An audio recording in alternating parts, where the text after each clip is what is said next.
ভরি ভরি টাকা পয়সা দিয়া কি হইব। আপারা বায়েরা দেখবেন যে সব বেটাগো বেশি অতিরিক্ত টাকা এসব বেটাগো হয়তো বা দুই বিয়া করণের শখ আছে, হয়তো বা বেটিগুলোকে থাকনের শখ আছে, হয়তো বা দেখবেন যে যত খারাপ কুকীর্তি আছে সেটার মধ্যে সে ইনভলভ আছে। তো এত টাকা পয়সা দিয়ে কি হইব, কম খাও সুস্থ থাকো, এটা একটা কথা আছে। দেখবেন যার জীবনে যত টাকা পয়সা তার জীবনে তত বেশি দুঃখ।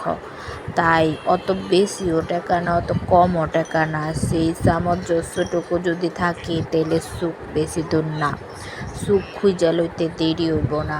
সুখ আপনারে আমারে আমার 14 গোষ্ঠীরে আপনার 14 গোষ্ঠীরে কেউ বাচ্চায় দিয়াইব না।